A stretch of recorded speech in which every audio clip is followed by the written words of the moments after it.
ಎಲ್ರಿಗೂ ನಮಸ್ಕಾರ. ಇವತ್ತು ಹಾಲ್ಬಾಯಿ ಮಾಡೋದು ಹೇಗೆ ಅಂತ ಮಾಡ್ತಾಯಿದ್ದೀನಿ. ಆ್ಯಕ್ಚುಲಿ ಮಾಡಬೇಕು ಅಂತ ಮಾಡಿದ್ದಲ್ಲ. ಆಲ್ಮಂಡ್ ಮತ್ತು ವಾಲ್ನಟ್ ಎಲ್ಲ ನೆನೆಸಿಟ್ಟಿದ್ದೆ, ಅದನ್ನು ತಿನ್ನೋಕ್ಕಾಗ್ತಾ ಇರಲಿಲ್ಲ. ಸೊ ಏನು ಮಾಡೋದು ಅಂತ ಗೊತ್ತಾಗದೆ ವೇಸ್ಟ್ ಆಗಬಾರ್ದಲ್ಲ ಅಂದ್ಬಿಟ್ಟು ಹಾಲ್ಬಾಯಿಗೆ ಹಾಕಿ ಹಾಲ್ಬಾಯಿ ಮಾಡಿಬಿಟ್ಟೆ. ಒಂದು 10ರಿಂದ 20 ಬಾದಾಮಿ ಮತ್ತು ಒಂದೆರಡು ವಾಲ್ನಟ್ ನನಗೆ ಒಂದು 20 ಬಾದಾಮಿ ಎಲ್ಲ ಮನೇಲಿ ಎಲ್ಲರೂ ತಿನ್ನೋಣ ಅಂದ್ಬಿಟ್ಟು ಹಾಕಿದ್ದೆ. ಯಾರೂ ತಿನ್ನಲಿಲ್ಲ, ನನಗೂ ತಿನ್ನಬೇಕು ಅಂತಲೂ ಅನ್ನಿಸ್ಲಿಲ್ಲ.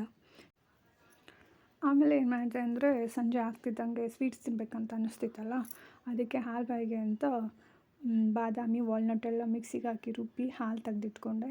ಮತ್ತು ರಾಗಿ ನೆನೆಸಿರಲಿಲ್ಲ, ರಾಗಿ ಹಿಟ್ಟನ್ನು ಸ್ವಲ್ಪ ಹೊತ್ತು ನೆನೆಸ್ಬಿಟ್ಟು ರಾಗಿ ಹಿಟ್ಟಲ್ಲಿ ಒಂದು 2-3 ಸಲ ಫಿಲ್ಟ್ರ್ ಮಾಡಿ ಸೋಸ್ಕೊಂಡು ನುಣ್ಣಗೆ ಅಂದರೆ ರಾಗಿ ಹಾಲು ತೊಗೊಂಡೆ.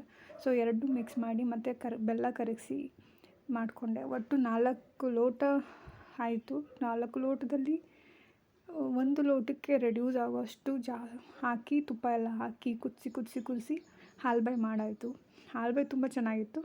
ಹಾಲ್ಬಾಯಿ ಪಾತ್ರೆ ತಳ ಬಿಡ್ತಾಯಿದೆ ಅನ್ನುವಾಗ ತಟ್ಟೆಗೆ ತುಪ್ಪ ಎಲ್ಲ ಗ್ರೀಸ್ ಮಾಡಿ ತಟ್ಟೆಗೆ ಟ್ರಾನ್ಸ್ಫರ್ ಮಾಡಿಕೊಂಡೆ. ಅದನ್ನು ಒಂದು 2 ಅವರ್ಸ್ ಬಿಟ್ಟು ಈ ರೀತಿ ಕ್ಯೂಬ್ಸ್ ಥರ ಕಟ್ ಮಾಡಿ ಮನೇಲೆಲ್ರಿಗೂ ಕೊಟ್ಟೆ. ಮನೇಲೆಲ್ರಿಗೂ ಇಷ್ಟ ಆಯಿತು, ನನಗೂ ಇಷ್ಟ ಆಯಿತು. Thank you for watching. Thank you so much.